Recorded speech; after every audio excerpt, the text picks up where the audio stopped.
శిశువు తల్లికి దగ్గరగా ఉన్నప్పుడు వారి గుండె చప్పుడు వింటుంటే గరగరా చప్పుడు వినిపిస్తుంది.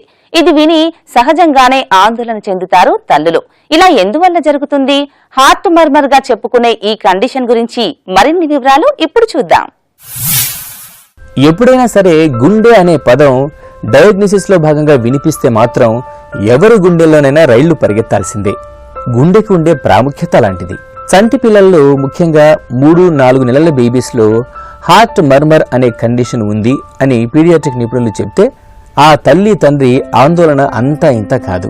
ఫిజికల్ ఎగ్జామ్ లో భాగంగా శిశువు గుండె లయని చెక్ చేసే క్రమంలో గుండెలో గరగర చప్పుడునే హార్ట్ మర్మర్ అని అంటారు. ఇది గుండె లోపల ప్రవహించే రక్త ప్రవాహానికి సంబంధించిన కండిషన్. అత్యంత సాధారణమైన కండిషన్ ఇది. కానీ దీని పట్ల అవగాహన తప్పనిసరి. నిజంగానే ఆ మర్మర్ ఏదన్నా వాల్వ్ ప్రాబ్లం వలన ఉందా లేకపోతే అది ఫంక్షనల్ మర్మరా, అది తెలియజేయడానికి ఫస్ట్ చేసే investigation echocardiography and if possible ఒక పీడియాట్రిక్ కార్డియాలజిస్ట్ ఒపీనియన్ తీసుకోవడం అవసరం. దాంట్లో ఏదైనా valvular defect or septal defect లాంటివి ఉంటాయి. అవి ఉంటే గానీ డెఫినెట్లీ తనకి ఫాలోఅప్ చేయడం అవసరం పడుతుంది. ఇన్నోసెంట్ లేదా ఫంక్షనల్ మర్మర్ అత్యధిక శాతం మంది శిశువుల్లో చూడొచ్చు.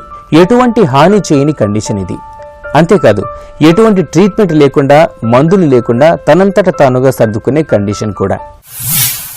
పళ్ల రసాలు తాగితే ఆరోగ్యమని మనకు తెలుసు. కానీ శిశువులకి ఫ్రూట్ జ్యూసెస్ తాగించటం ఎంతవరకు మంచిది? ఈ విషయంపై పీడియాట్రిక్ వైద్యులు ఏమంటున్నారో మీరే చూడండి.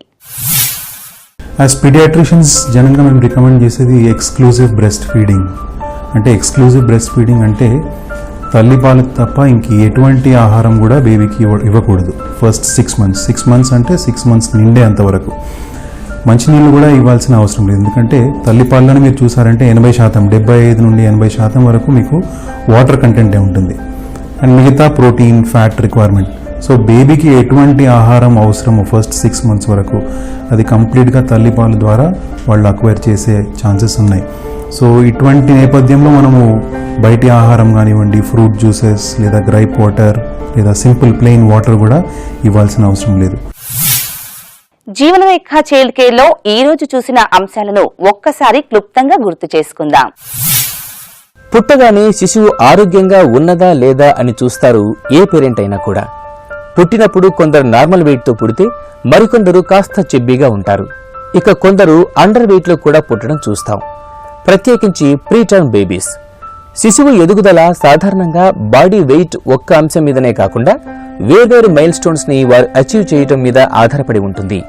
అందుకే నేడు పీడియాట్రిక్ వైద్యులు శిశువు వెల్నెస్ ని ఎన్నో అంశాలను ఆధారంగా చేసుకుని అంచనా వేస్తున్నారు. ఇక ఒక బేబీ చెబ్బీగా ఉంటే మరో బేబీ నార్మల్ గా, ఇంకా కొందరు సన్నగా ఉండొచ్చు. ఏది ఏమైనా కూడా వారి ఎదుగుదలపై మీకు సందేహాలు ఉంటే పీడియాట్రిక్ వైద్య సలహా తీసుకోవచ్చు. బేబీ కావలసినంత వెయిట్ క్రమంగా పెరుగుతూ యాక్టివ్ గా ఉంటూ సోషల్ అలాగే ఫిజికల్ మైల్ స్టోన్స్ ని అచీవ్ చేస్తున్నంత కాలం బెంగపడాల్సిన అవసరం లేదు. శిశువుల్లో అండర్ ఫీడింగ్ వల్ల కూడా వెయిట్ గెయిన్ కావలసిన మేరకు ఉండకపోవచ్చు. క్రమంగా వారి ఎదుగుదలని గ్రోత్ చార్ట్ మేరకు చెక్ చేసుకుంటే మంచిది.